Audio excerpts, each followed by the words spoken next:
The Garden of Eden. Adam and Eve. In the beginning, God created a magnificent paradise called the Garden of Eden. This lush, vibrant garden was filled with every kind of plant and tree, their branches heavy with delicious fruits. Rivers flowed gently, and animals roamed freely in harmony. The garden was perfect, a place of beauty and peace where there was no pain, suffering, or death. God formed the first man, Adam, from the dust of the ground and breathed life into him.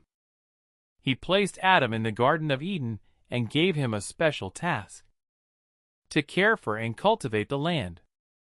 Adam could eat freely from any tree in the garden except one, the tree of the knowledge of good and evil. God warned him, "If you eat from this tree, you will surely die." Seeing that it was not good for Adam to be alone, God decided to create a companion for him. God caused Adam to fall into a deep sleep, took one of his ribs, and fashioned it into a woman. When Adam awoke, he saw her and declared, "This is now bone of my bones and flesh of my flesh." Adam named her Eve, and together they lived happily in the garden, free from shame or fear. One day, a cunning serpent, more subtle than any other creature, approached Eve. It questioned God's command, asking, "Did God really say you must not eat from any tree in the garden?" Eve replied, "We may eat from the trees in the garden, but God said we must not eat or touch the fruit of the tree in the middle of the garden, or we will die." The serpent lied, "You will not surely die. God knows that when you eat from it, your eyes will be opened, and you will be like God, knowing good and evil." Enticed by the serpent's words, Eve looked at the fruit. It seemed good for food, pleasing to the eye, and desirable for gaining wisdom. She took some and ate it. Then she gave some to Adam, and he also ate. At that moment, their eyes were opened, and they realized they were naked. They quickly sewed fig leaves together to cover themselves. When they heard God walking in the garden in the cool of the day, they hid among the trees, ashamed of what they had done. God called out, "Where are you?" Adam replied, "I heard you in the garden, and I was afraid because I was naked, so I hid." God asked, "Who told you that you were naked? Have you eaten from the tree I commanded you not to eat from?" Adam blamed Eve, saying, "The woman you put here with me, she gave me some fruit, and I ate it." Eve blamed the serpent, saying, "The serpent deceived me, and I ate." God pronounced judgment on all three. To the serpent he said, "Because you have done this, you are cursed above all animals. You will crawl on your belly and eat dust all the days of your life.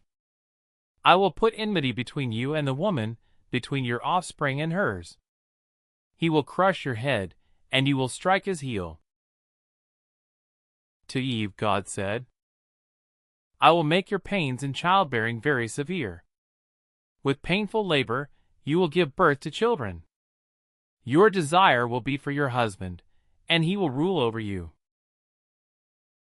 To Adam God said, "Because you listened to your wife and ate from the tree, the ground is cursed because of you. Through painful toil, you will eat food from it all the days of your life. It will produce thorns and thistles, and by the sweat of your brow, you will eat your food until you return to the ground. For dust you are, and to dust you will return." God made garments of animal skin to clothe Adam and Eve, showing them mercy despite their disobedience. Then, to prevent them from eating from the tree of life and living forever in their sinful state, he banished them from the Garden of Eden. God placed cherubim and a flaming sword to guard the way to the tree of life. Though Adam and Eve were cast out, God's plan for redemption had already begun. Through their descendants, salvation would come to restore what had been lost.